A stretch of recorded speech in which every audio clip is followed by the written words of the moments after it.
Chess YouTube, this right here is the only opening guide you will ever need as black after the moves 1d4, then d5. I am giving you a complete opening system for black after the opening moves 1d4, d5. I'm covering everything here, including the main lines with 2c4, the London system with bishop to f4, the Jobava London with knight c3, and then bishop f4, and every other line white can possibly play. This is literally the only video you will ever need to have a world-class opening repertoire as black after d4 and then d5. Now, this video is broken down into 5 separate parts. The timestamps are down below. In parts 1 through 3, we're going to cover the Queen's Gambit decline, starting with the move c4 and then e6. The QGD, or the Queen's Gambit decline, is one of the most solid, trustworthy, and best openings for black after 1d4, then d5.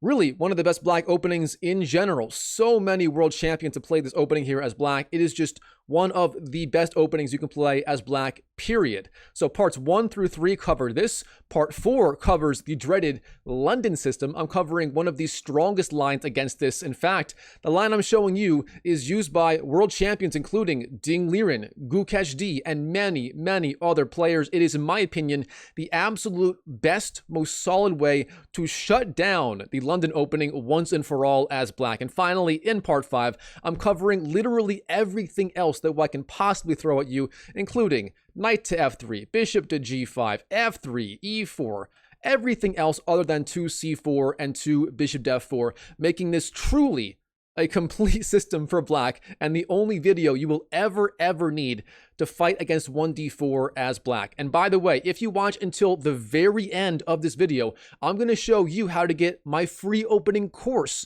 on this system, including downloadable PGN files and online chess.com analysis files showing you every single line that I'm covering in this video, along with detailed explanations. And by the way, you can download these files, keep them for yourself.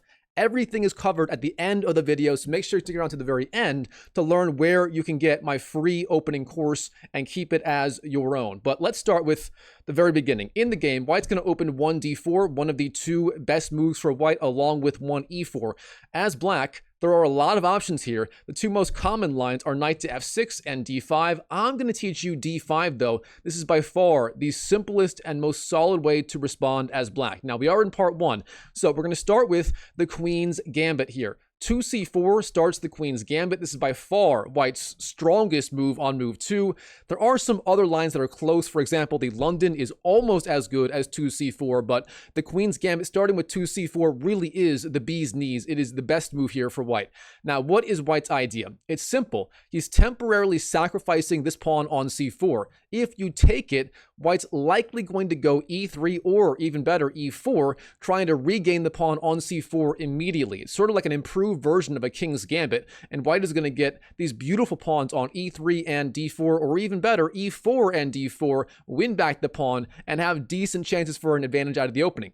Instead of that, instead of giving white exactly what he wants, we're going to play the move here, e6, simply defending the pawn. Now, if white ever trades on d5, we just take back with the pawn. We maintain our very strong pawn on the d5 square, and we're doing excellent. Now, beyond that, what is our plan from this position? The truth is, our plan is really simple. Let's say white wastes some moves. Let's say white goes back and forth with this knight. He would never do that, but let's say he did. Our plan as black is really simple. The next 3 moves are going to be knight to f6, bishop to e7, and then short castles, castling the king. Easy peasy lemon squeezy. For example, knight h3, go with me here, knight f6, knight g1, bishop e7, and then we castle. This is our basic setup in the QGD. We go d5, then e6, then knight f6, then bishop e7, and then short castles. Now from here, our king is castled, we have good control of the center, and from here, our plan is really simple. We want to play the move c5 as quickly as we can. Sometimes we go c5 right away, sometimes we go knight b7 and then c5, sometimes we go b6, bishop b7, and then c5, but overall, c5 is the key idea in this entire opening for black. We castle, and then we try to go c5. And if we get that move in under good circumstances, we're going to have an outstanding game with 0 issues. And if white screws up, we might even be able to fight for an advantage to punish his mistakes. Now, we are in part 1. In part 1 of this video, we are covering back here the system where white goes for an early knight to c3 and knight to f3. That is one of my strongest lines here. In part 2, we're going to cover knight to c3 systems where white does not go knight f3. And the most common way for white to do that is taking on d5. In part 3, we're covering systems where white goes knight f3, but not knight c3. And the strongest line there for white is going to be the Catalan opening. So let's start with part 1 here, where white goes for a fast knight to c3, and then knight to f3. Now, what is white's idea? Well, it's very simple. c3 and f3 are 2 of the absolute best squares for these knights. However, it doesn't bother us that much. As usual in this opening, we're simply going to go bishop to e7, trying to castle our king as quickly as possible. It's a very, very simple idea. We're going to castle and try to go c5 and try to fight back in the center. And as usual, if white ever takes on d5, we just take back with the e pawn, maintaining our very strong pawn on the d5 square. Now from here, white has 3 main options. Option 1, he can go bishop g5. That is the old main line. Option 2, bishop f4. That is arguably the new main line. And option 3, he can take on d5. And that has become maybe the most common line at the super GM level. It's actually very, very tricky.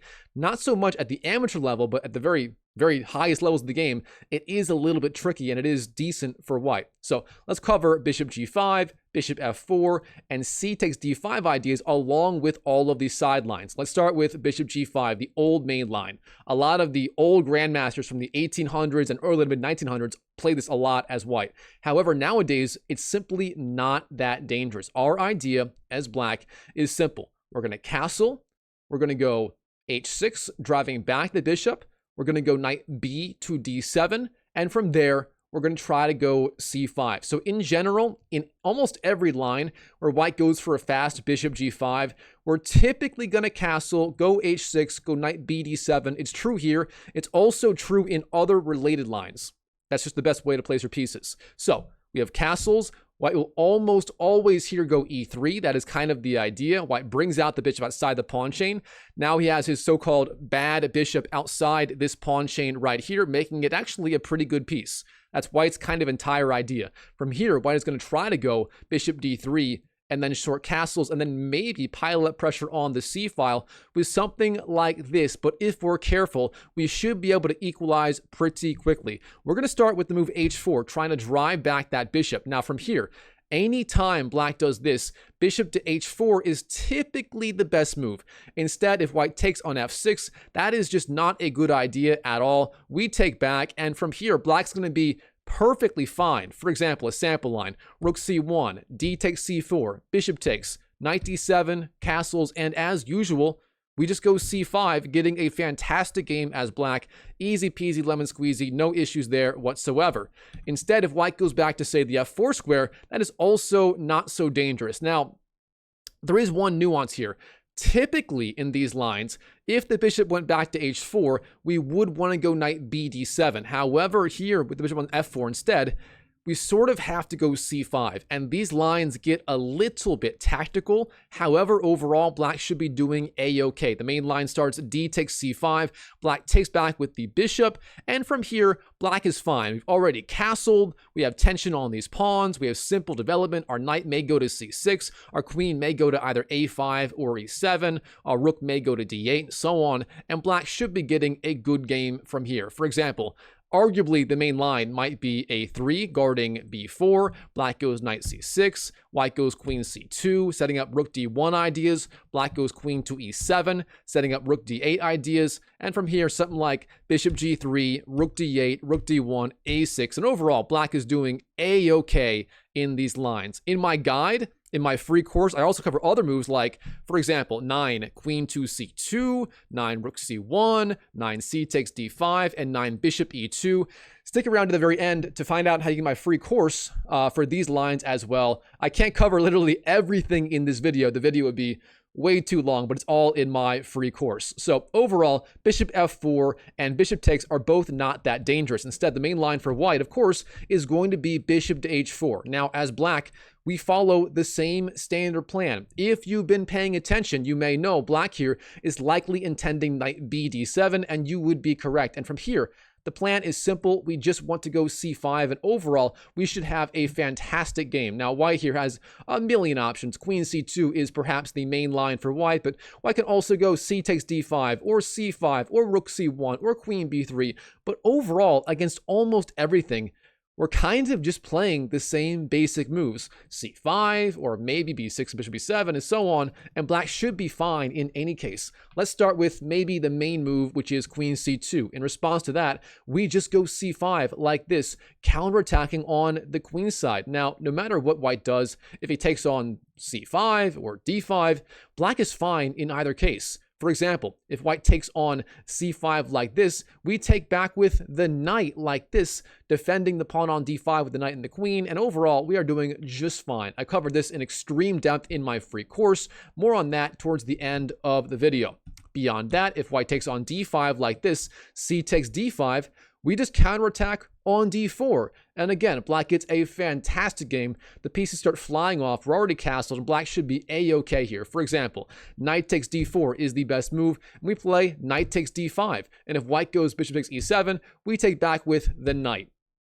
And from here, black has virtually zero issues. The only possible issue is that bishop on c8. It's sort of a so-called bad bishop right now. It's sort of trapped in by the black pieces, but as soon as it gets out, black will have literally zero issues. For example, bishop e2, knight f6, castles, bishop d7, with the idea of perhaps bishop c6 later in the game, or knight c6, and black is going to be a-okay. Again, it's all covered in my file. And finally, beyond those, white can also go for a waiting move like perhaps rook d1, lining up the rook with the queen on d8. But even there, black is a-okay. The easiest move here for black is simply queen to a5, flying out of the way of the rook, pressuring that knight, pinning it to the king on the e1 square, and capitalizing on the fact that the king has not castled yet. Here's one sample line. C takes d5, knight takes d5, bishop takes, knight takes, d takes, queen takes. And again, as you can see, with the pawns liquidated off the board, black here has virtually zero issues. The only potential issue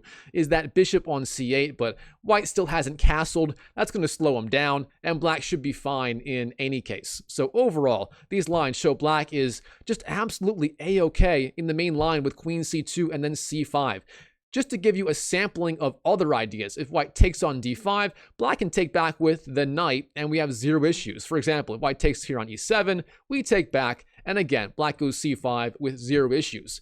Instead, if white goes for a move like c5, that looks kind of aggressive. Then, as black, the right move, shockingly, is going to be knight to e4. Very aggressive, but it does work out in this position. Finally, if white goes for a move like here, rook to c1, or even queen to b3, against both of those moves, the winning idea for black is simply c5. Again, this move comes into play time and time again, and black is almost always doing fine. And finally, if white does go for a move like bishop e2, sort of a quiet waiting move trying to castle, then black has plenty of time to play the very strong idea of b6, followed by bishop b7, and then c5. For example, castles, bishop b7, rook c1, c5, and black again gets everything he wants. He has that Aztec pyramid here going on the queen side, and black is doing just fine. So overall, black has literally nothing to worry about in this old main line with the knight's going to f3 and then c3 and then bishop g5. That line is just not dangerous. To review, we castle, we go h6, we go knight bd7, and almost always we go c5 very, very fast. In recent years, especially around like, I don't know, 1990, 2000, this move was replaced with a different move, that being the move bishop to f4. And this is also a favorite of the computer program AlphaZero. So don't underestimate this move right here. What is white's idea? Well, over time, bishop g5 was sort of neutralized. It was sort of neutered. It just didn't have the same strength it used to have. It's toothless now. So when that happens, white players, they try to find different ways to kind of get an edge versus black. And this is one of the ideas that emerged. Now, the idea behind this move right here White is trying to kind of maintain the tension a little bit. There is no direct attack on that knight. That also means black cannot go, say, h6, driving it back. And overall, this flexible setup seems to give white decent chances for an edge. White's idea here is very, very simple. He wants to go e3, bishop d3, and castles, and just banking on the fact that he's got more space and a very good bishop on f4, and that may give him chances for an edge. However, of course, black is going to have plenty of ways to fight back. As black here, we're going to castle. White's going to go e3 almost always. There are some alternatives. For example, here, rook c1 is a favorite of, I believe, Shakhriyar Mamedyarov, the Azerbaijan grandmaster, I believe. Is he Azerbaijan? Maybe? Maybe? Let me know down below. I think he plays this move quite a bit, and the idea is white is trying to go for like a fast knight to b5 and pressure c7 and be really tricky. That guy is super tricky, but here black can just go c5 and we're going to get a fantastic game. For example, c5, d takes, then d takes c4, offering the queen trade. And from there, black is just absolutely fine. Zero issues whatsoever. If white doesn't go rook c1, if he ignores that and the main line e3, let's say he goes like queen to c2, in that case c5 again is just fine for black. For example, d takes, knight a6, e3, knight takes, and black overall is getting a just fine position. Again, all this is covered in extreme depth in my online course, which you can get for free if you stick around till the end of the video, and I can tell you where it is. Finally, we can also play moves like a3, just simple waiting moves, but again, they're not dangerous at all. Here, black's best move is going to be b6, intending bishop b7 and c5, or maybe even bishop to a6, pressuring the weak pawn on the c4 square. In response, white kind of has to capture on d5, but black, again, is going to be a-okay in this sort of position. So overall, black is just fine if white does not go... if white does not go after bishop f4 castles for the key move e3. So let's go to e3. Here in this position, this is a major position. It's a major tabia. I believe it's how you say it, tabia. Tabia means like a major position in the opening in chess where one side has several different options, and it's a very important branching point where depending on which option one side chooses, the game can go in many different directions. So in this tabia, what are black's options? Well, his options are knight bd7, c5, and b6. You probably could have guessed those moves. I mean, in almost all of these lines, black is going to castle and then go for one of those ideas, knight bd7, c5, and b6. So which is the best and which one do I recommend here? Well, it's sort of a trick question. Overall, the absolute best move, it might be knight bd7. However, this move is a little bit tricky for black because white's strongest line involves going c5. And from here, the positions are very difficult to defend. They're not that fun for black. The main line goes c5, c6, b4, b6, a3, a5. And we have this incredibly closed position where eventually, you know, black's going to try to like fight back slowly on the queen side, but it's kind of difficult and it's not the easiest to play. If you're a super GM like Hikaru and trying to get a draw as easily as possible, maybe it's a good idea, but I think for most amateur online players, you know, guys like you watching this video right now, that means you, John Stevens. For guys like you, John Stevens, I recommend instead the move b6, which is pretty much just as good as knight bd7, but it is so much easier to play, and it'll teach you so much more about general chess principles. So b6 is our chosen move. From here, white's main move is going to be bishop d3, intending castles. Now, what is the idea behind b6? It is a multi-purpose move. We're threatening potentially bishop b7, or even better, bishop to a6, pressuring this diagonal and trying to get rid of our so-called bad light squared bishop. If we can do that and then perhaps go c5, we're going to have an outstanding game. So that's sort of the idea. Trying to go bishop a6, trying to go c5 with the pawn supported by the b pawn. And if we can get in ideas like that, we are going to do excellent here as black. Let's start with the main line, bishop d3. If white does that, what we do here as black, we take on c4, white takes back, and then we just go bishop a6. And from here, black's idea is simple. Trade these bishops, and then go like c5 as soon as possible, and get good counterplay against the white position.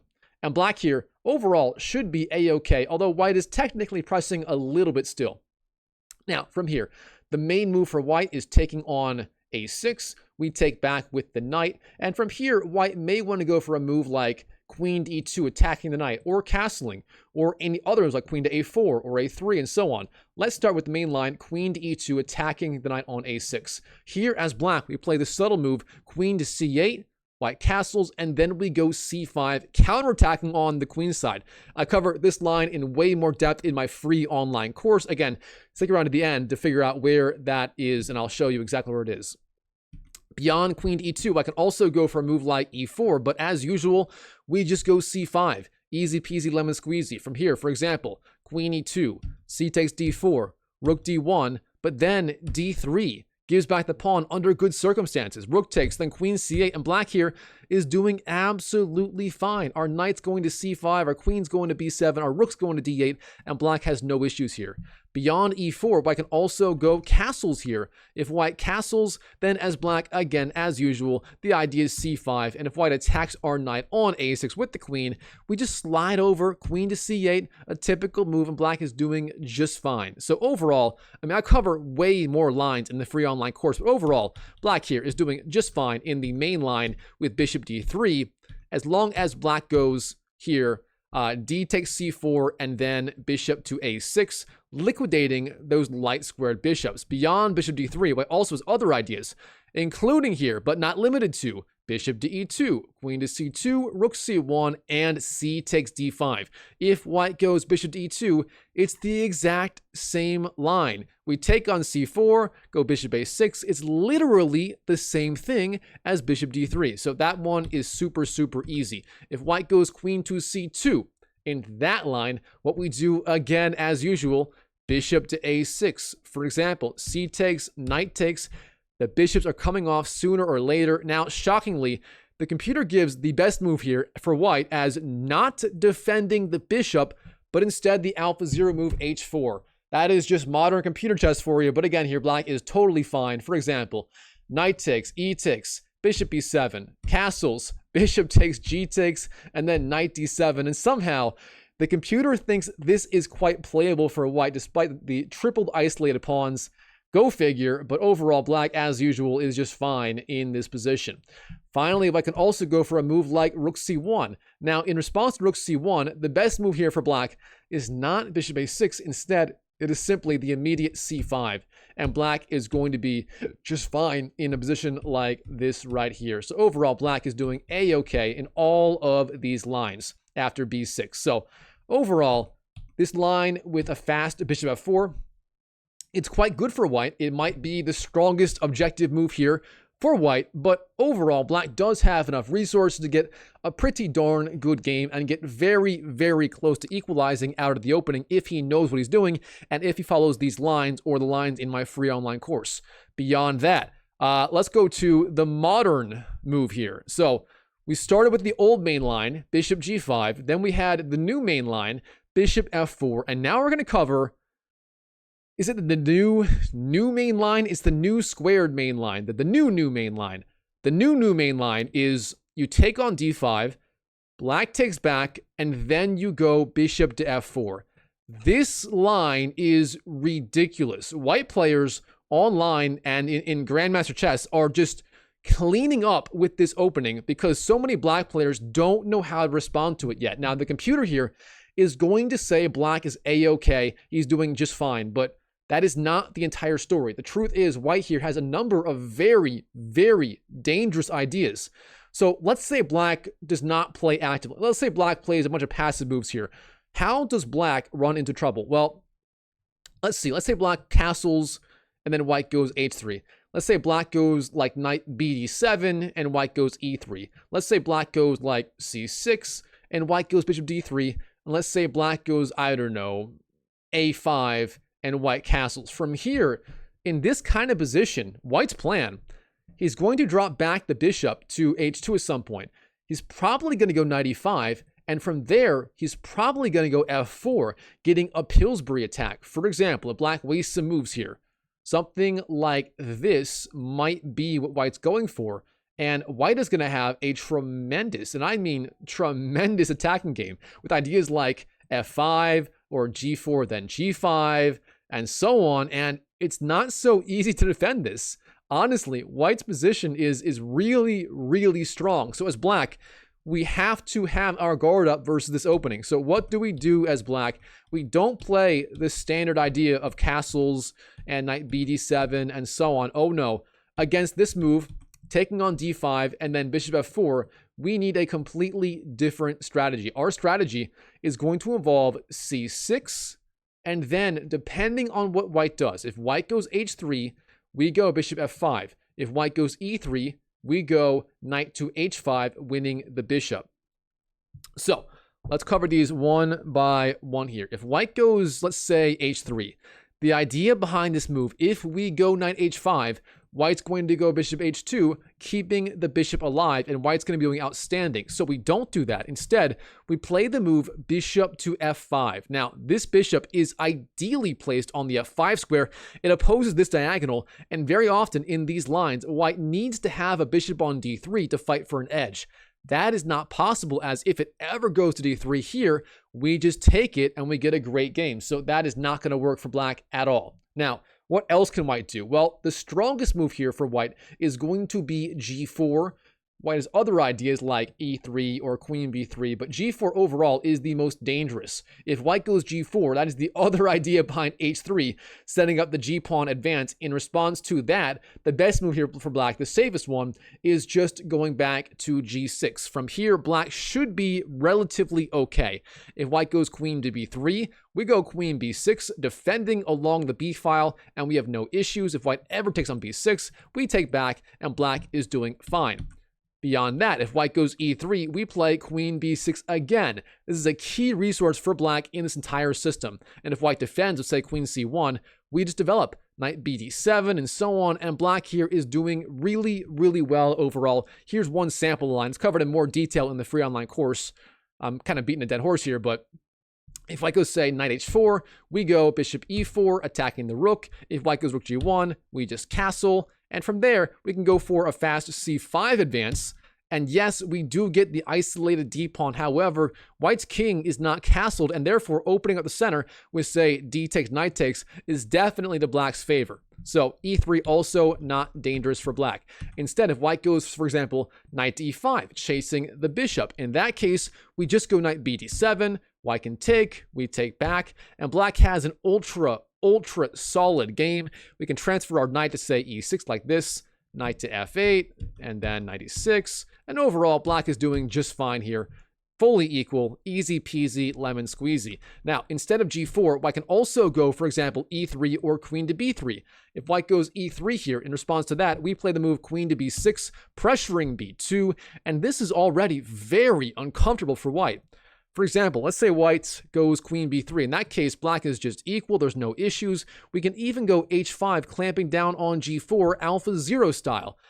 Very, very easy. Instead, let's say white goes for the move bishop d3, not defending b2.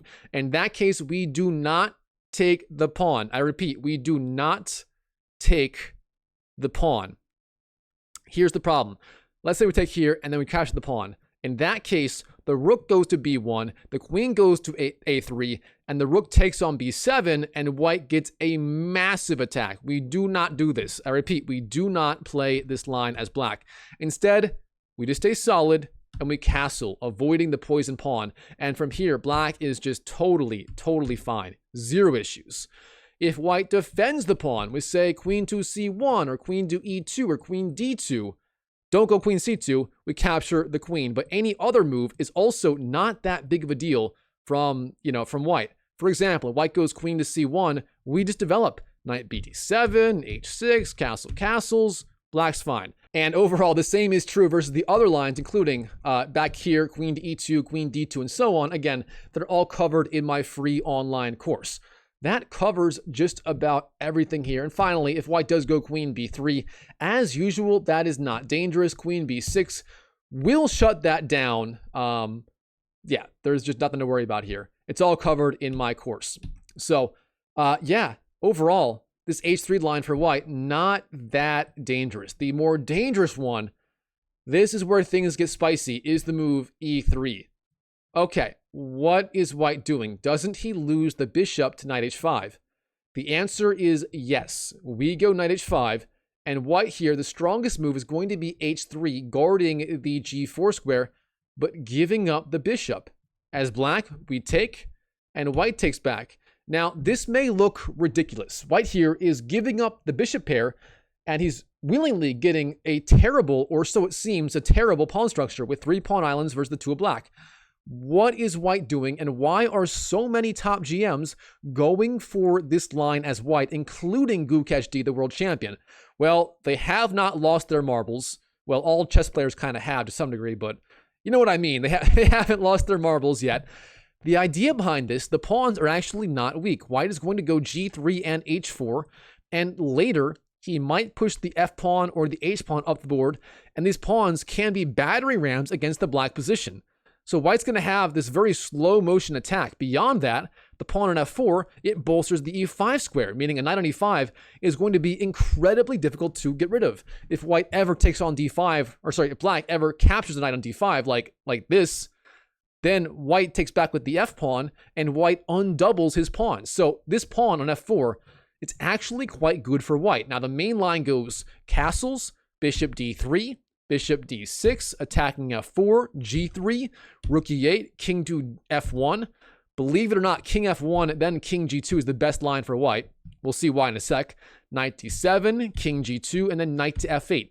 This is perhaps best play for both sides. And again, white's idea is to go something like h4, h5 later in the game, develop its pieces, and slowly try to use these pawns as battering rams. Now, granted, black here is ultra solid. He has no weaknesses and should be okay, but white has the dual idea of pushing these pawns plus knight e5, which does give him at least some hope in the long run for perhaps outplaying the opponent. So overall, it's about an equal game, but white does have maybe a slightly easier game given he has those two strategies, but black should be fine in the long run.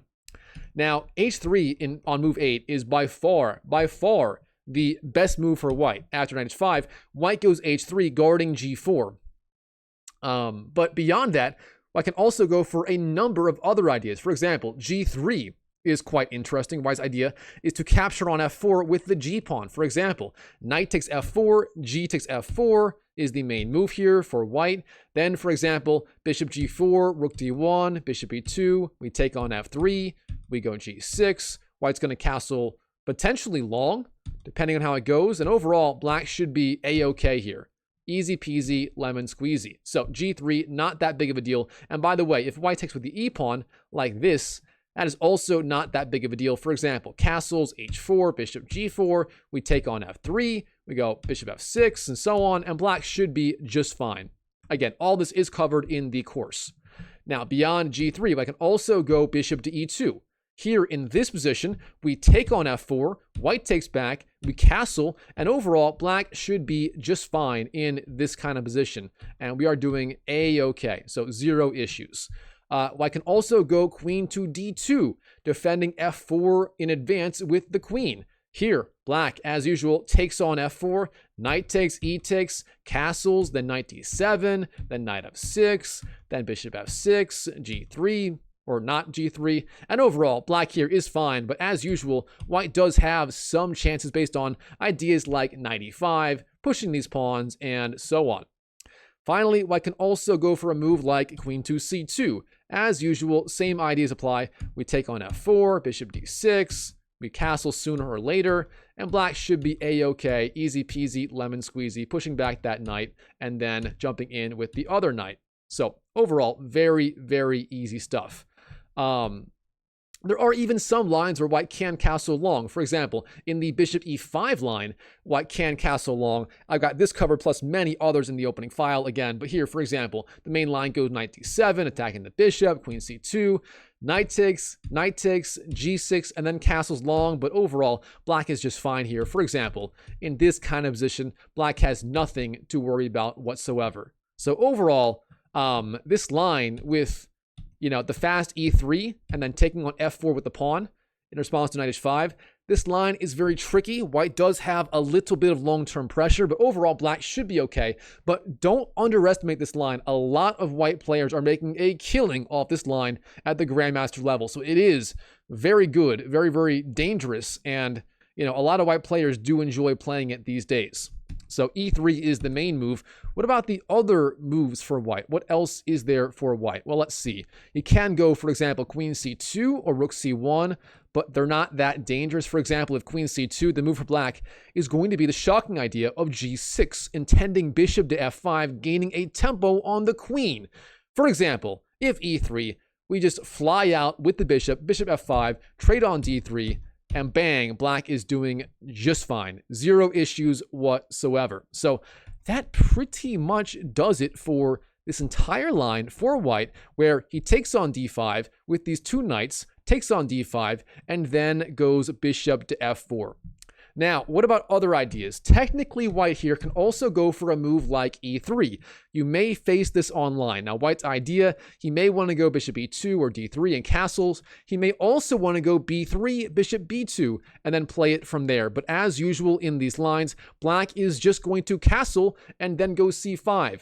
Easy peasy, lemon squeezy, castles b3, and then c5. And black is getting a fine game with like d takes, bishop takes, or whatever else. Again, black has absolutely zero issues here whatsoever. Just nothing to worry about.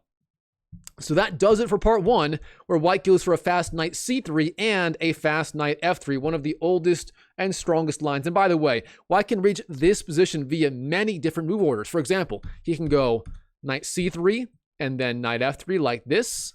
He can go knight f3 and then knight c3 like this.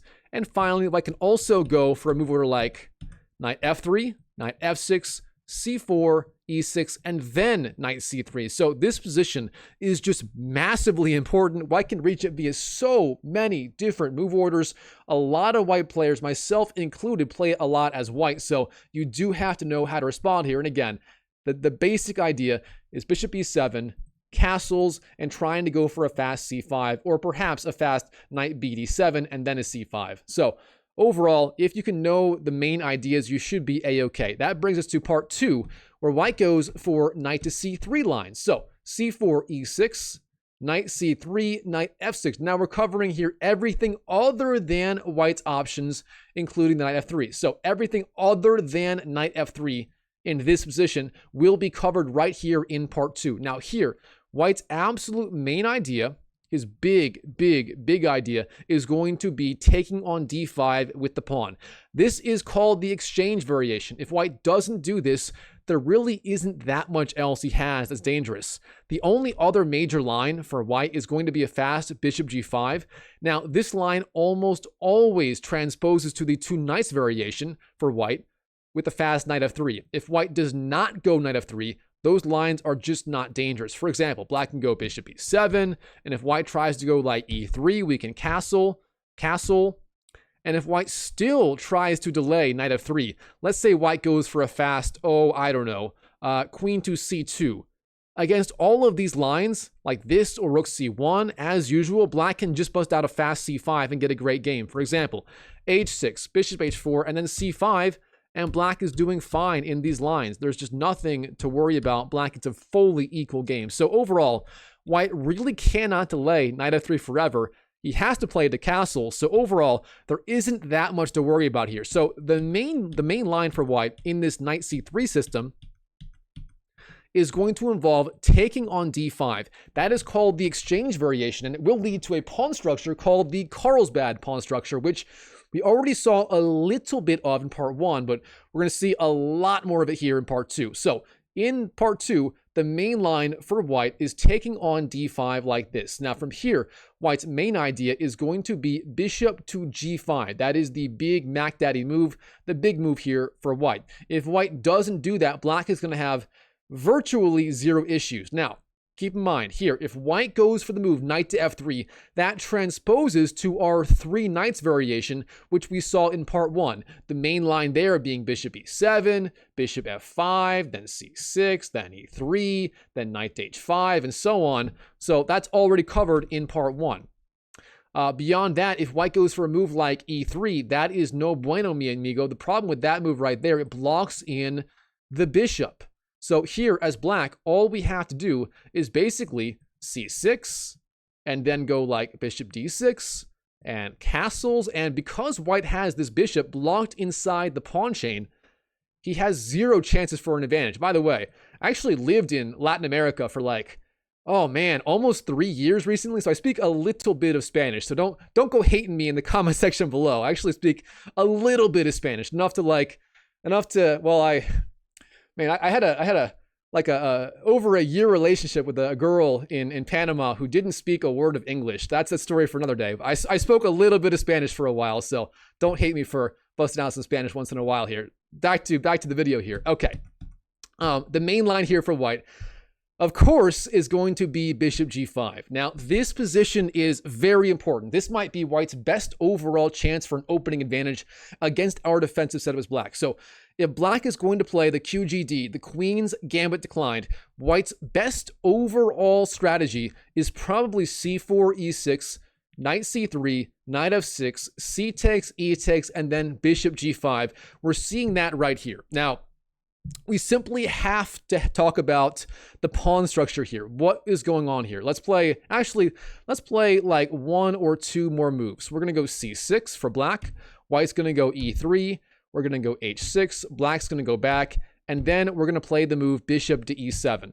Now, this pawn structure right here, this is called the Carlsbad pawn structure. Don't ask me why, but it is called the Carlsbad. And we have these competing pawn chains. Black here does not have the e pawn. White does not have the c pawn. What does that mean? Well, it means we have these competing pawn chains, and it leads to some very, very rich ideas for both sides. The most important factor in this position for white is he must have this bishop outside the pawn chain. If it is still stuck on c1, white will be worse. If it's out on, say, g5 or h4, white has chances for an opening advantage. Now, from here, white is going to go bishop d3. That is the best square for the bishop by far. It always goes there. White's queen will also go to c2. It almost always belongs there. From there, white has 2 main ideas. You can castle on the queen side or on the king side. Now, against our chosen line, castling queen side is not dangerous at all. That is very, very easy. So most of the time, white is going to have to castle king side. Now, against our setup here that I'm showing you as black, the strongest idea for white is going to involve going bishop d3 and then knight g to e2 and then short castles. For example, if black wastes some moves, white's going to go here, he's going to go here, and he's going to go here, and eventually white is going to go for the idea of f3, trying to force through a big e4 advance. That is white's big idea out of the opening. Now, how do we counter that as black? Well, we don't move our rook back and forth. I'll tell you that much right now. As black, our counter is we're going to castle. We're going to go rook e8 and knight bd7. And from there, we're going to have 2 different plans to counter white's setup. And if we use at least one of these 2 plans, we should be a-okay as black. The first plan is going to involve going for a fast knight to h5, trying to trade off these bishops. The second plan is going to involve going for a fast b5 and then a5, getting counterplay on the queen side. Now, from here, white's main move by far is going to be queen to c2. That is the best square for the queen. It is just the main move. Beyond that, white also has a number of other ideas, including f3 and knight f3 and knight g to e2 and rook c1 and bishop g3 and h3 and so on. All of those lines are covered in my free course. Again, stick around to the very end and I will show you exactly where to find the free course.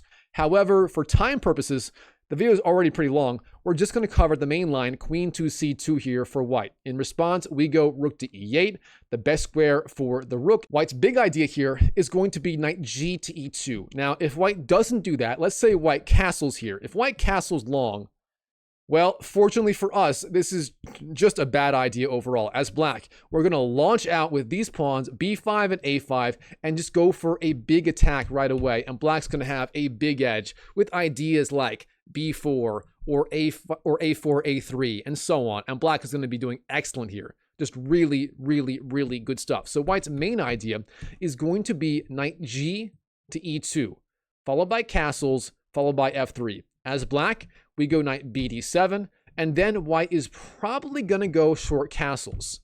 Now, against short castles and all of white's other ideas, including f3 and h3 and a3 and rook c1 and knight g3 and so on, black is going to have the option of going for a plan involving knight to h5 or a plan involving b5 and a5. And typically both of these plans are at least reasonably good.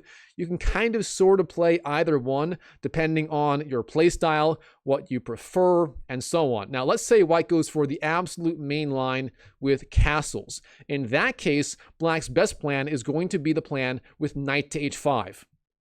The idea behind this, we've seen this move before. Here, the bishops will be traded off, or at the very least, this bishop right here will be axed off the board. If it goes back to, say, g3, we take it. If it takes on e7, we take it back like that. And either way, the bishop is coming off. Now, this plan is not forced. You can also go for the a5, b5 plan, getting big counterplay on the queen side. However, that plan is not quite as strong here. White has some ideas here which make it a little bit weaker, but overall, this plan for black is fully playable. I believe Vladimir Kramnik played a key game like this versus Magnus Carlsen a few years back, so it is playable. It's a little bit riskier in general, though. The knight to h5 plan is a little simpler versus white's fast castling setup. But I do cover this line in extensive detail in my free online course, so check it out if you want to see it. Beyond that, the main line here for black is going to be the knight to h5 line attacking the bishop. Now, where should the bishop go? Well, in this position, white is going to capture on e7, most likely. That is the best move. If you go back to, say, g3, black takes, and black is doing outstanding. He's actually arguably a little bit better here, as that bishop is so important, you can't give black those two b's that easily. So instead, white will take on e7, black takes back with probably the queen here, and from here, white's going to have a number of ideas. Now, first of all, very important, white cannot go f3 here. If he does that, he loses the pawn and most likely the game. So don't do that as white. Instead, white can go, for example, rook a to e1, or rook f e1, or rook a to d1, or rook f d1, or rook a b1, and so on. White's got a lot of moves here, mostly involving the rooks. And overall, black should be a-okay. For example, one sample line here. If white goes rook a to e1, lining up ideas like potentially knight to g3 and f3 and e4, black should be okay. We continue. Knight to f8, queen d2, defending e3, bishop d7, connecting those rooks on the back rank back here. Then bishop b1, rook a d8, h3, bishop c8, knight g3, knight takes, f takes, b6, and overall black is just fine. We can go for a fast bishop a6, and overall black is doing just fine here. So these are sample lines. Don't worry about these lines too much, but overall black should be relatively okay if he makes it this far. Beyond that, I have other lines covered in the free course as well. Now, white's main move here might actually be rook a b1. You do need to know how to defend this move right here. White's idea with rook a b1 is simple. He wants to push on the queen side with moves like b4, a4, and then b5. This right here is called the minority attack. It is one of the overall best ideas for white in the Carlsbad structure. And white's idea, if he pushes the pawn all the way to b5 and then trades on c6, then black is going to have a weak backwards pawn on c6 with no pawn defending it. And therefore, white's going to have the open b file, the semi-open c file, the backwards c pawn, all of which will give him decent pressure on the queen side. Now, fortunately, black has a number of ways to push back against that plan from white, including here, knight b6, eyeing the a4 and c4 squares. The main line here goes b4, knight f6, a4, and then shockingly, knight c4 jumping in, and white cannot give up that bishop. It is just too important. Therefore, the main line continues, rook b3, a6, guarding, b5, and overall, black is doing relatively okay here. Black can follow up, for example, bishop to e6 or knight e4 and so on, or knight d6, and black has decent chances here. So overall, this entire system for white, starting with on move, what is it, 4? Move 4, taking on d5 and then bishop g5.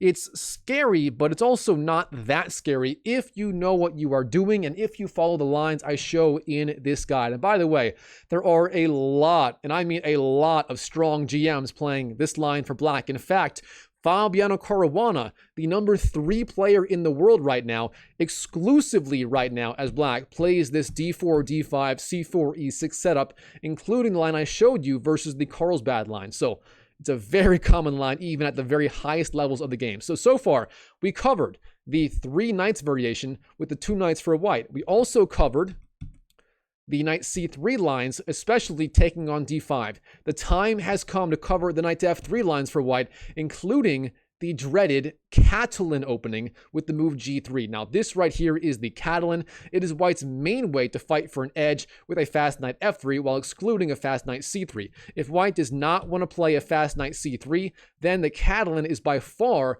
the best line for white. If white doesn't do that, the only other real alternative is, for example, bishop g5, but overall, that line is just not scary at all. Black can simply go bishop e7, and then castles, and if white doesn't go knight c3, black will be a-okay in the long run. There's just not enough meat on the bones there to really pressure black. So, yeah, the Catalan, oh boy, this is a huge opening. As usual, as black, our plan is simple. We're going to go bishop e7, then castles, and then try to go for a fast c5.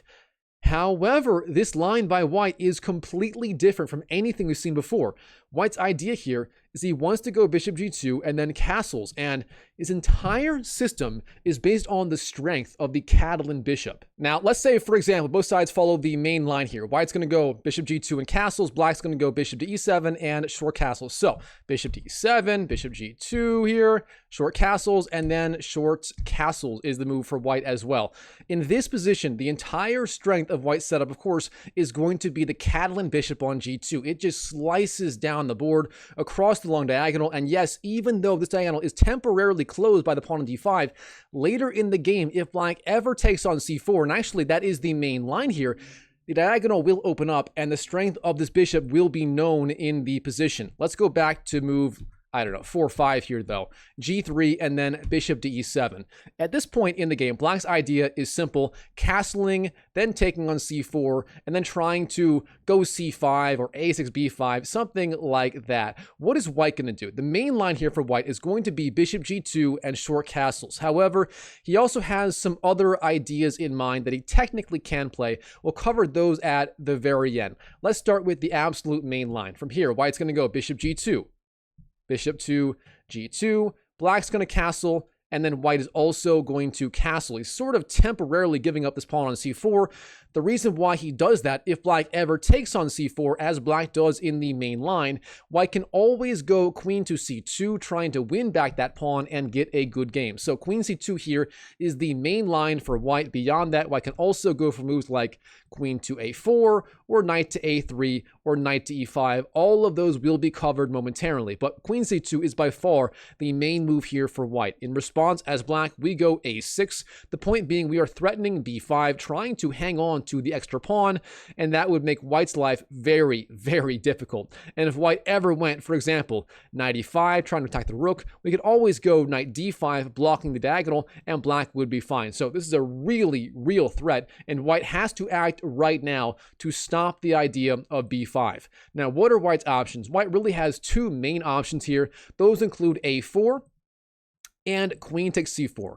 There are also some others. White can also go, for example, knight a3, or knight bd2, or rook d1. We'll cover those in just a second, but overall, taking and a4 are by far the main moves. Now, the old main line here involves taking on c4. This is a move that, you know, players like Vladimir Kramnik, the guy who literally accuses everyone online of cheating, he used to play this a ton around like the year 2000, 2005, 2010, but over time, black players found a lot of resources to shut down this line from white, and it's actually not that scary. As black, we're going to respond b5, a very key idea, driving back the queen, and as soon as the queen retreats, usually to c2, that is the best square for the queen, then we go bishop b7. We have our sniper on b7 opposing the sniper on b2, and that makes white's life very, very difficult. If the knight ever leaves f3, we just take on g2, eliminating that key piece for white. So what can white do from here? Well, the main move involves going bishop d2. It looks a little bit weird, but white here is trying to set up the idea of rook c1 and maybe bishop a5 later in the game, pressuring c7. It's all very sophisticated, but overall, black should be okay. The line I like for for black here involves going for the absurd-looking idea of rook to a7. The idea is you defend c7 in advance and set up the idea of bishop to e4 attacking the queen. For example, rook c1, bishop e4. hits the queen. The queen's got to go somewhere. If it goes to, say, b3, then as black, we're going to jump in with a move like knight to c6. And despite having the bishop in front of the knight, black here is doing outstanding. He has absolutely zero issues. For example, e3, and then queen to a8 is the move, and black has all this pressure on this long diagonal.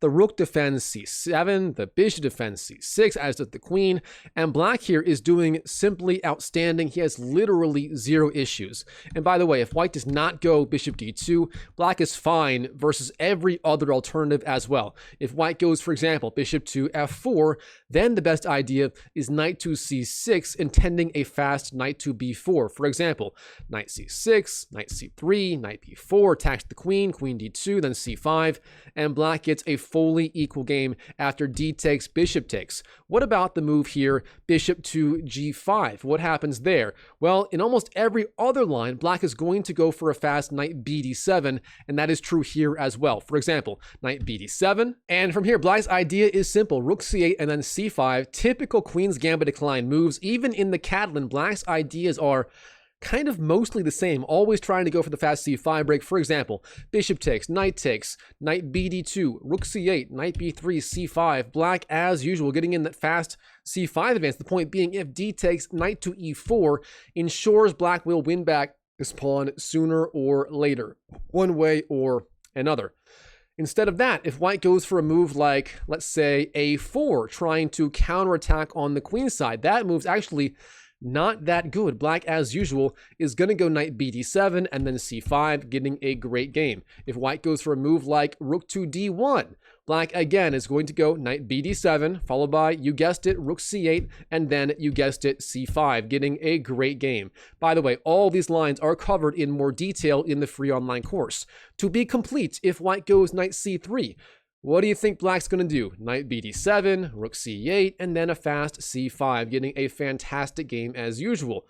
What if white goes knight bd2? Well, as usual, black's going to go knight bd7, and then, I gotcha, bishop e4 this time, and then finally guarding things and finally trying to go for a fast c5 break eventually, sooner or later.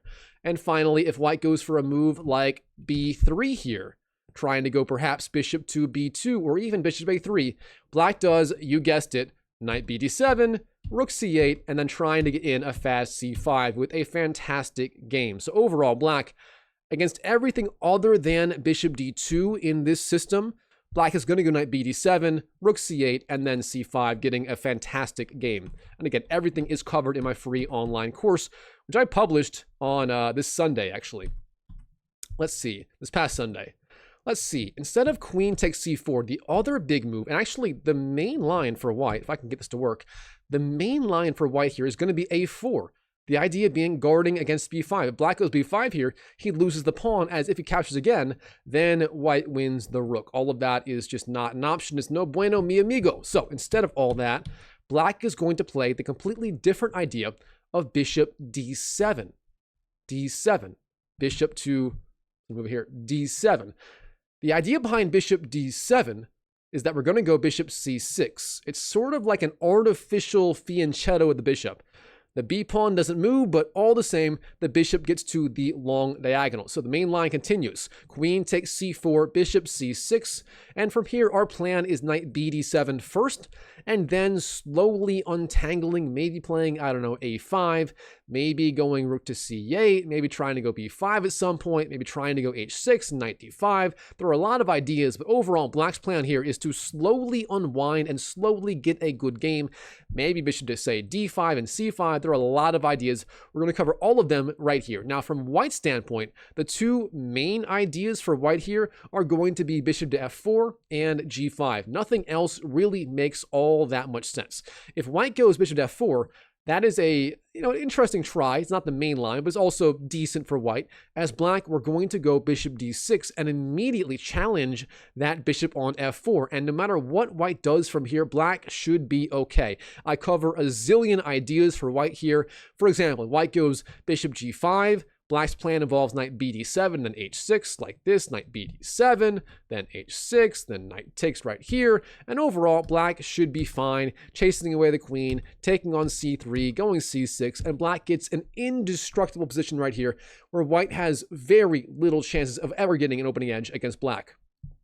Beyond that, if white goes for an idea like queen to c1, a very cheeky idea that Ding Liren himself, a Catalan expert from white's point of view, recently popularized for white. As black, we play similar ideas, knight bd7, perhaps going knight to d5, chasing away the bishop, and overall, black should be a-okay in this sort of position. Against knight c3, ignoring the attack on the bishop, black can take on f4. We take the pawn, we go a5, locking down the queen side, perhaps rook to a6, then knight bd7, and again, black is getting a great game.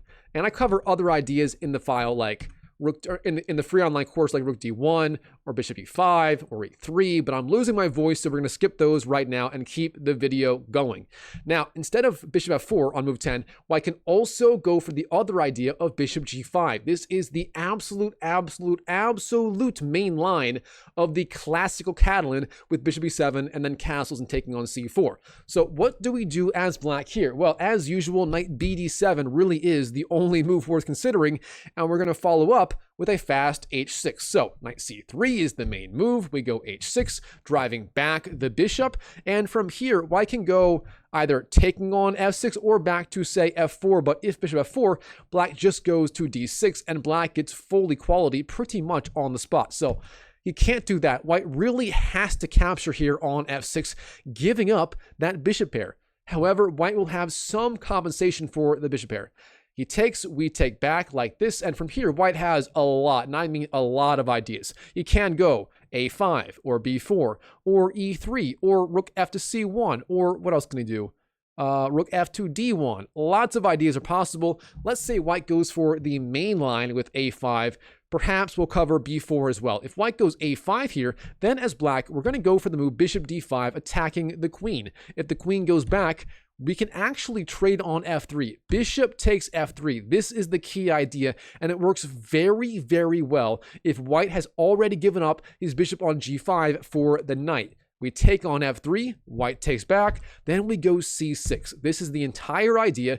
We have this like Caro-Kann style pawn structure with our light square bishop gone and every other major pawn on the light squares. And it makes it very, very hard for white to ever make meaningful progress. So this setup for black is very, very good. Now, instead of a5, white can also go b4, gaining space. In response to that, we play bishop d5, and if white takes, we take back with the pawn and pushing back the queen and achieving effectively some sort of Carlsbad pawn structure, which we've seen before. Now, if the queen goes back, we can go to, say, d6, and then go rook e8, and then bishop f8.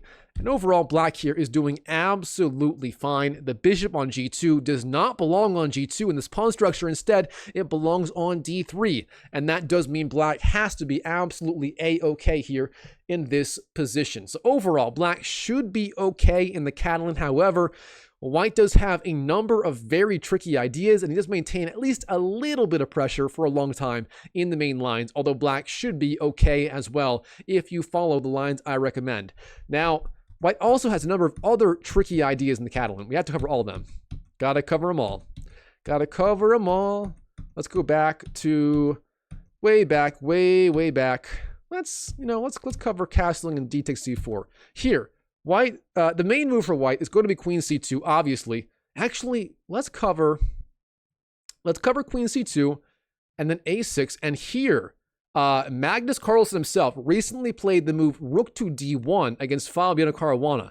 He does not take on c4. Instead, he slides over the rook and defends d4. So what is the idea? Well, it's sort of a clever waiting move, and it leads to very interesting complications. The main idea for black, of course, is going to be b5, trying to hang on to the extra pawn. However, white is also going to get decent compensation. Now from here, white's two main ideas are knight to e5 and knight g5, both of which open up the attack of the light squared bishop, the light squared bishop on the rook on the a8 square. If white here goes knight e5, that is a decent move. Then as black, we go knight to d5, clogging up the diagonal. If white goes b3, we can take on b3, go bishop b7, and then finally try to go for a fast c5, and we should be doing relatively okay as black. Now, if white goes for a fast knight to g5 like this, that is the other idea, then I recommend the move rook a7 as black, getting the rook off this long diagonal. From here, white can go a4, attacking the pawn on b5. As black, we can drive back that knight. h6 is quite good for black. Knight e4, knight takes, bishop takes, c6. And despite the kind of awkward-ish looking pawn structure, black here, he is up a pawn, and that extra pawn gives him at least a little bit of an edge. So overall, black should be slightly better here. Now, instead of, say, rook d1, I can also go knight bd2. Attacking the pawn with the knight. However, it's not that dangerous as usual. Black can just go b5, hanging on to the extra pawn, and black should be getting a big edge here, even if white goes for a move like knight e5 or knight g5 and so on. Black overall should get an edge. I do cover it in great depth in my free online course. More on that at the very end. And finally, knight to a3 is also possible, but also there, black is simply going to go b5. And again, go to my free online course. I'll explain all of it at the very end of this video, how to get access. But just know that b5 here is an excellent move as usual. Knight e5 and knight g5 are not dangerous. Black can always go knight d5 or rook to a7 and defend the rook easy peasy lemon squeezy. Now, going back to move 7 here. Besides queen c2, what else can white do? I can also go queen to a4, which is kind of tricky. In response, as black, we just go a6, and if queen takes b5, and we transpose back the line where white goes queen to c2, and then takes on c4. For example, queen c2, bishop b7, bishop d2, and then here rook to a7, bishop b4, and so on, and black is just fine. So zero issues there whatsoever. What else can white do? Well, white also can go for two other ideas that you do need to know about. Those are knight to a3 and knight to e5. e5. Knight d5, live take chess YouTube. If white goes knight to a3, now this move is super, super tricky. If white can recapture on c4 with the knight, white will be much better. He will have an outstanding position. There's just one problem with this move. Black here can capture the knight. Bishop takes a3 is the key idea, taking that knight, damaging white's pawn structure, and if you know what you're doing from here, black should be a-okay. And the idea here for black is to go bishop d7, intending a fast bishop c6. That is the key idea. From here, the main line for white continues, knight to e5, jumping in, pressuring the bishop wherever it goes, and opening up the attack on the pawn on b7, and also, therefore, the rook on the a8 square. As black, we pretty much have to go bishop c6, giving up our very important bishop. However, it is kind of okay here. Now, white here can either take on c6 with the knight or the bishop. Against either of these moves, black is okay. If white takes with the bishop, bishop takes c6. That is perhaps the main line. Black takes back, white can take, black takes back, and this pawn structure looks insane. Both sides having a ton of weak pawns on the queen side. Overall, though, black here, he is up a pawn temporarily, and black should be a-okay with zero issues. Instead, if knight takes c6, knight captures, then knight captures, black again should be okay. If white takes, black takes back. If white does something else like bishop to, say, b2, defending, then knight d5, threatening c3 is also quite strong, and overall, black should be a-okay here as well. The main line continues, a4, c3, pushing back the bishop, bishop a3, rook to e8, e4, knight f6, and on and on and on. Again, I cover all of it in my free online course. More on that at the very end of this video. Going back, that kind of covers the knight a3 line. What else can white do? Yes, white can also go for the knight to e5 line, and this line is super, super annoying in my opinion. It gives white a little bit of pressure, and it's not so easy to defend. So black here, he sort of has to understand exactly what to do in the next 2, 3, 4 moves. If he can do that, he should be okay, but it is a little bit tactical here. That is my one warning to you as black here. We have to go knight c6. Now, obviously, white can recapture that knight with the knight or the bishop. Both moves are playable, but against both moves, black should be okay. If white takes with the bishop like this, we have bishop takes, b takes, knight takes, attacking the queen and the bishop. Queen to e8 attacks the knight. Knight takes, then queen takes again. And then from here, white has several different moves. Queen to a4, queen to c2, b3, knight c3, and so on. Against all of these, we need a slightly different response if we're trying to play absolutely picture-perfect chess here. If white goes queen to a4 like this, pressuring c4, the idea for black is e5, getting counterplay in the center from here. If white takes, we take back with the queen like this, and if white takes on c4, we go bishop d6, and c7 is defended, and on and on and on. And black here should be relatively okay. If white instead goes here, queen to c2, attacking c5 via, c4 via a different move. Then as black, we go c5 again, counterattacking. For example, rook d1, c takes, rook takes, then e5, pushing back the rook. Rook takes, bishop b6, and so on and on and on and on. And black overall should be relatively okay in this position.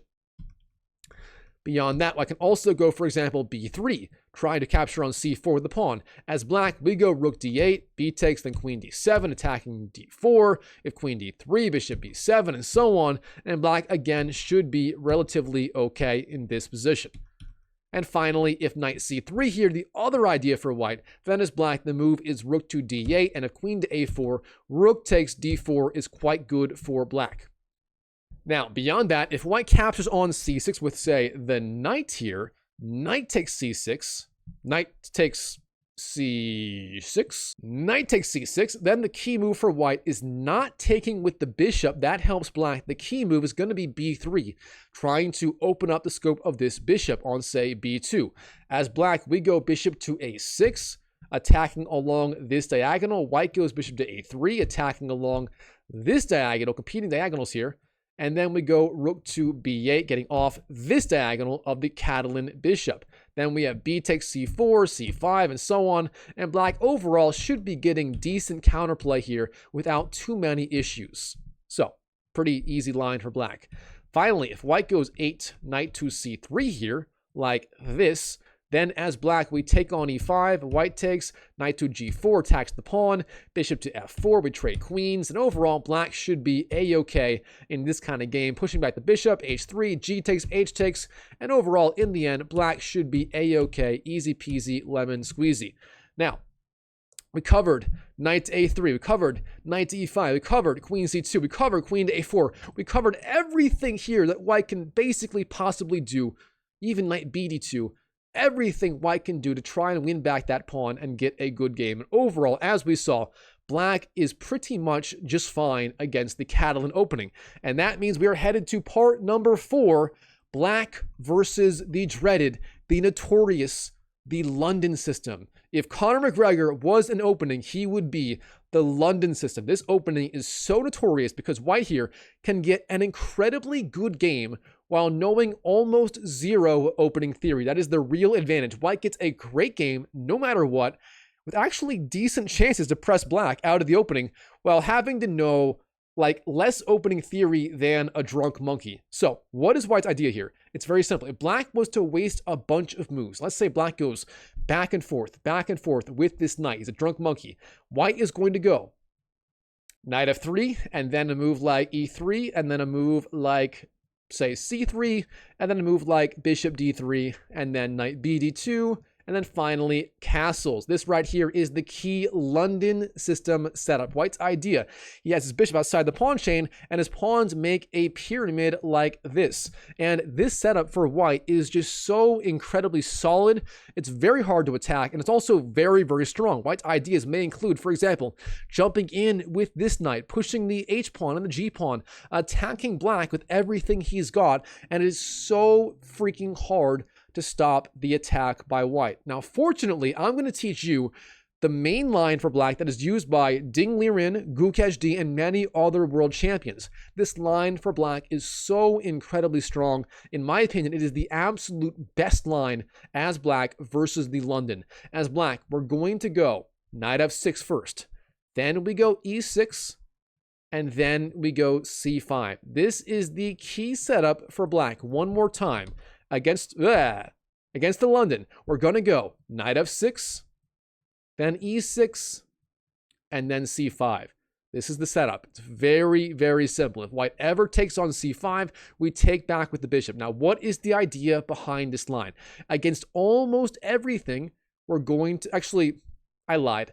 Against everything, we're going to go for one of two ideas. Bishop d6 to challenge the bishop, or we're going to go queen b6, pressuring the pawn on b2 as it's not defended. Keep in mind, bishop c1 is not on c1, it's on f4. Therefore, that pawn is undefended, and then we're going to go bishop d6. So the two main ideas for black are bishop d6 or queen b6 and then bishop d6. And this system for black, it's so solid, it just simply shuts down that powerful bishop on f4, and it gives black very, very close to equality in every single line. Now, the main line, the line you are going to face almost every single time in the London, is going to be c3. This move is very solid. It defends d4 even more, gives a good pawn triangle, but it's a little bit passive. Here as black, we're just going to go bishop d6 and challenge the bishop. From here, if white takes, we take back, and black is fully equal. We castle, go knight c6, maybe e5, and so on, and black is just fine. There are zero issues. Now, what are the main options for white? The main move here for white is going to be bishop g3. My client calls this the Mexican standoff. It's a very solid way to play as white, and the idea is if black ever takes on g3, white is going to recapture with the h-pawn like this, opening up the attack on h7 with the rook. And this is super annoying. Let's say black wastes some moves. White's going to pile up pressure on h7, and it's not so easy to defend like this. And this is not what you want as black. This is a London player's wet dream right here. So instead of that, as black, what we do, we start with the move queen to c7. This move is so important. c7 is very, very often the best square for the queen in the London, especially in this fast 5c3 line. From here, the queen and the bishop, they guard e5, they guard the bishop, they guard f4, and so on. Beyond that, black can also go knight bd7. That is the best square for the knight without losing the bishop. If black goes knight bd7 first, I've made this mistake. Don't make this mistake. You lose the bishop. You lose the bishop like this. Don't make that mistake. Before you go knight bd7, you have to go queen c7. From here, black's plan involves going knight bd7 and then usually b6 and bishop b7. And you can also castle whenever you want. And the key is, as soon as white castles, that is your trigger to capture on g3 with the bishop. That is the key idea for black. So from here, the main move for white is knight bd2. We go knight bd7. And from here, white has many, many options. The main line involves going bishop d3, castles, castles. He castled, therefore we take on g3. White takes back, and then we go b6, intending bishop b7, maybe rook c8, rook e1, and then either c4 or e5 with an outstanding game. Again, more covered in the opening file. You can get it for free if you watch till the end of this video.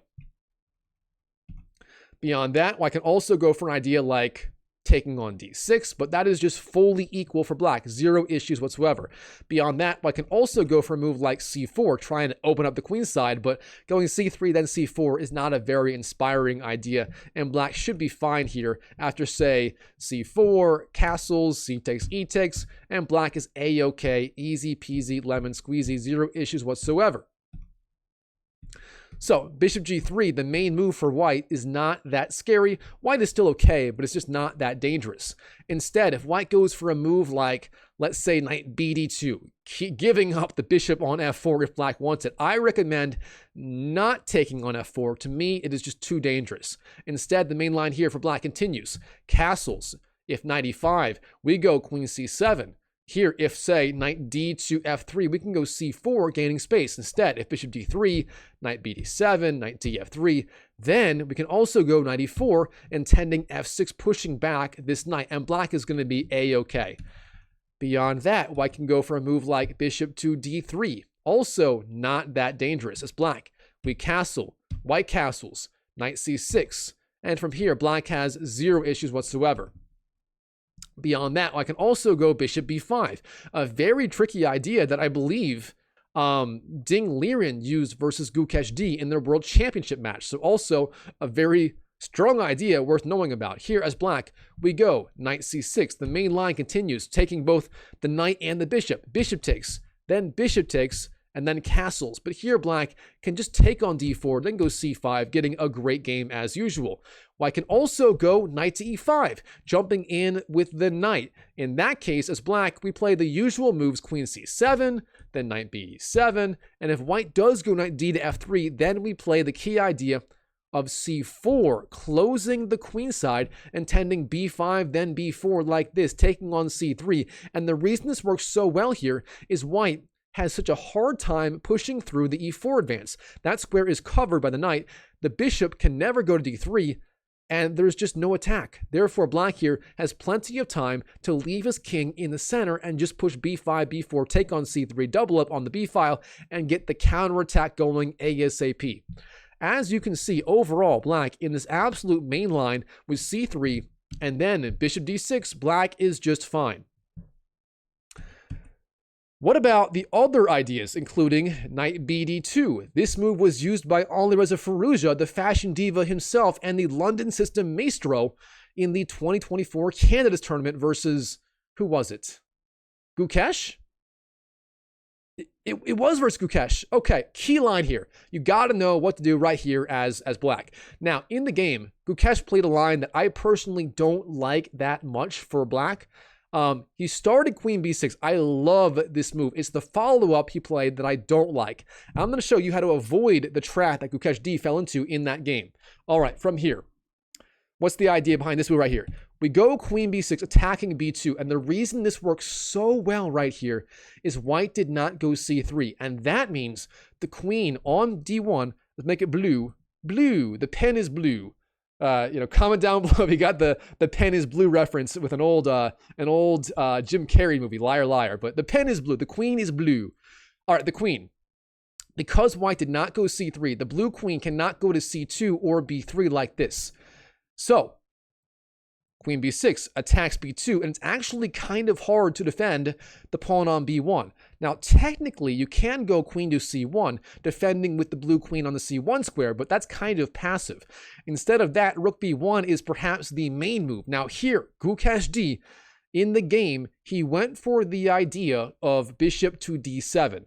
And I forget if he took on d4 first and then went d7 or d7 first. Either way, I do not like this line. The idea is you want to go to d7 and then to b5, trading off your bishop like this. But it's really slow and it leads to very, very difficult positions. Instead of that, I like the much simpler idea of just bishop d6. So black here, we go queen b6, forcing the rook to b1. Now, white cannot castle queenside.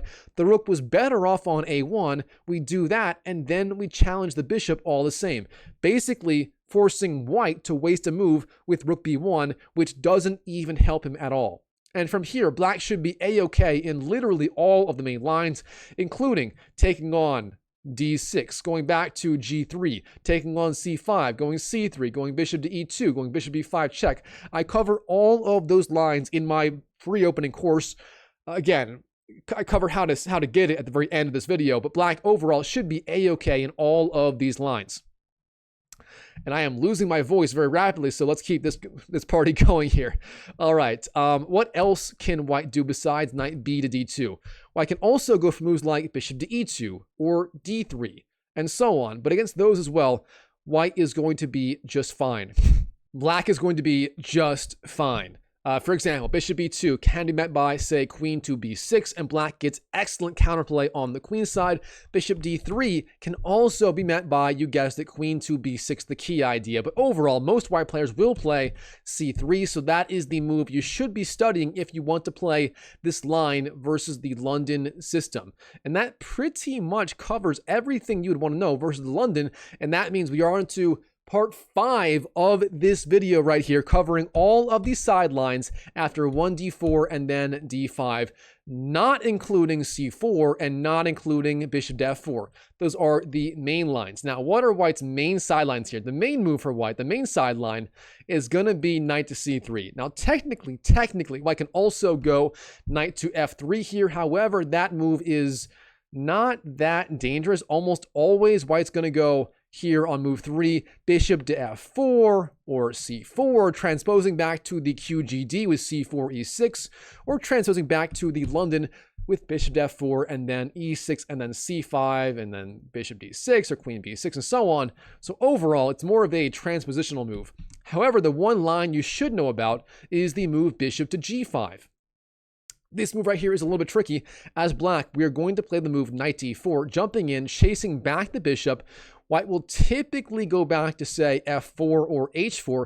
He does not want to lose the bishop pair. However, against both moves, we have the key idea of c5, attacking the pawn, and if white defends, queen to b6, in the spirit of our anti-London system, and this is super, super strong. For example, if white goes knight c3, we go queen to a5, pinning the knight, and so on and on and on and on, and black gets excellent play. That is also true after, say, bishop to h4, then c5, e3, queen b6 is the key idea.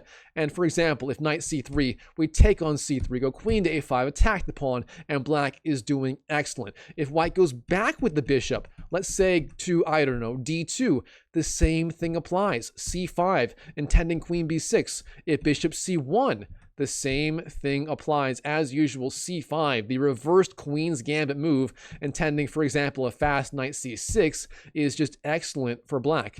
Easy peasy, lemon squeezy. So, not much to worry about there. Again, it's all covered in my free online course. More on that on the end, but for now, I'm losing my voice. We got to keep the party going here. What else can white do? I can also go for ideas like knight c3. This is the Verisov opening, a very, very key idea for white. As black, as usual, we're going to start knight to f6, guarding e4. If we don't do that, let's say we go, I don't know, e6 here, then white can actually go e4, transposing to a French defense. We don't want that. So instead, we got to go knight f6 here, guarding the e4 squares, trying to stop white from going for the fast e4 break. However, here, white's going to have a number of very, very tricky ideas. For example, white can go bishop to f4, or g5, or e4, or f3, all of which require a very precise defense. If white goes bishop f4, this right here is called the Jobava London system, named after Jobava Bador, a very strong, very creative grandmaster, and Magnus Carlsen himself plays it quite a bit as white. Now, as black, we're just going to go e6, defending. White's idea, he's trying to go knight b5 quickly. That is the main line, targeting c7. As black, in response, we go knight to a6, defending c7, followed by bishop e7 and castles, and we should be a-okay. For example, e3, bishop e7, knight f3, castles. Black has zero issues. If white does something else, like, I don't know, knight f3 here, as black, we can just go, for example, bishop e4, attack the knight, then castle, and overall, black should be just fine as usual. And overall, this Jobava London is just not that dangerous if you know what you're doing and if you play the e6 QGD style setup. Beyond that, I can also go bishop g5. Now here as black, the best and safest move is simply knight bd7. The main line goes knight f3, h6, bishop h4, e6, e3, c5, bishop e2, and then bishop to e7. And black here is just perfectly fine. He might even be a little bit better. Now, white also has a couple of very, very aggressive ideas, including f3 and e4. If white goes e4, as black, we have to capture with the knight. We take on e4 with the knight. Knight takes, d takes. And from here, black's plan is simple. Usually, either bishop to f5, then e6, and bishop e7 and castles, or alternatively, just going e6 right away, and then, for example, bishop e7, knight d7, knight f6, castles, and overall, black should be a-okay. For example, bishop e3 is met by e6, c3, knight d7, f3, bishop d6, queen c2, f5, guarding e4, and black is fine. If white goes knight to e2 here, as black, we go e6, knight c3, f5, guarding e4, black is fine. If white goes bishop f4, we go bishop f5, queen d2, e6, and even if white castles long, black is going to be just fine. Finally, if white goes bishop to c4, as black, we go bishop f5, knight e2, e6, very standard stuff, knight g3, bishop d6, and on and on and on, and black, again, is totally fine. Now, what about the move f3 here? If white goes f3, as black, we go c5, counterattacking, and now very, very importantly, if white goes e4, this is not an obvious idea. The key move for black, trust me on this, is e6. This move is the key idea. It's very, very strong. We're kind of defending d5. If white takes, we take back, and white's pawn on f3 just ruins his entire game, and black is doing better. So overall, black here is doing outstanding. We can take on d4. We can go knight c6. Overall, black gets a fantastic game here. That covers most of those. If white goes 2e4 here, that is also not very good at all. We take on e4, and if white goes f3, we counterattack in the center with the move e5, leading to a very, very easy endgame for black with literally 0 issues. And black's actually a little bit better. If white goes 2g3, in response to that, we go for the Queen's Gambit style move c5, getting excellent play as black. For example, bishop g2, c takes, knight f3, knight f6, and black can just continue with very natural moves, getting a fantastic game with 0 issues. If white goes here 2e3, the idea behind this, he's trying to go f4 as black. I recommend c5 like this, c5, and if c3, we go e6, and if white does go f4, the simplest line here for black, the easiest one, is just to mimic white and go f5. We have the same setup, basically the stonewall setup here from black, but the difference is we have a little bit more space, and that means we are a little bit better out of the opening with literally 0 issues. Beyond that, if white goes for a fast f3, we go for a fast c5, and the pawn on f3 is just absurd. Beyond that, if white goes c3 like this, we can just go e6, intending a fast c5. We get a great game. Beyond that, if white goes for the, the Pegasus move, knight d2, black, again, is going to be just fine. We go c5, e3, e6, knight f3, knight f6, and black here is already doing absolutely fine out of the opening. If white goes for an idea like b3, bishop b2, we just castle, and we're equal, and there are 0 issues, although white is also basically fine here. And that covers it for pretty much every single major sideline after 1d4, d5, not including 2c4 or 2 bishop to f4, and that concludes the only guide you will ever need as black after the moves 1d4 and then d5, covering, of course, the QGD with c4 and then e6, but also key lines versus the Jobava London, and everything else that white can possibly throw at you.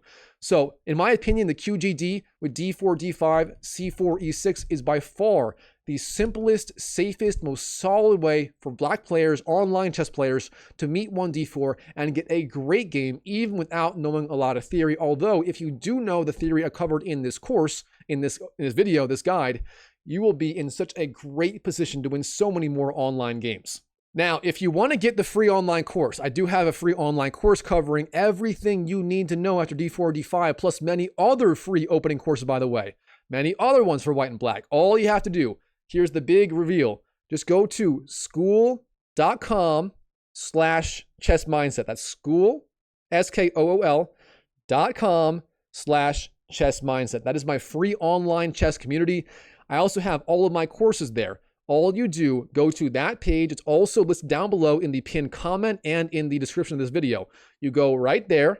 You're going to click join. There's a yellow join now button on the right-hand side of your screen. When you go right there, go to the right-hand side, click join now. When you do, you go to the classroom tab. Classroom is up above. It's where I have all my courses. From there, go to Black 1D4 Openings. There's a folder titled Black 1D4 Openings. You go in there, and it is the first thing you will see, the Black Queen's Gambit Decline course. You will have this video. You will have PGN files. You will have downloadable chess.com files. You will have everything you need with explanations and everything you could possibly need to play this opening as black. So that's all you got to do. Go right there, join my community. By the way, as soon as you join, I'm going to DM you and ask you if you need help with online chess. If you need any help with openings, middle games, strategy, how to train, how to think during chess, I'm going to send you a DM as soon as you join, asking you how I can help you. So if you want help getting better at chess from me, I am literally going to DM you and offer you help for joining my community. There's no catch. It's free. So what are you waiting for? Go right there. Go to the pinned comment. Go to the description. Join my group. Get my free help. Get my free QGD course for Black. And get better at chess. So that's all I got. If you enjoyed the video, please smash that YouTube like button. Comment down below what you thought of the course or the video or whatever else. And as always, I wish you the best of luck in your chess improvement journey in 2025 and beyond. And I'll see you in the next video.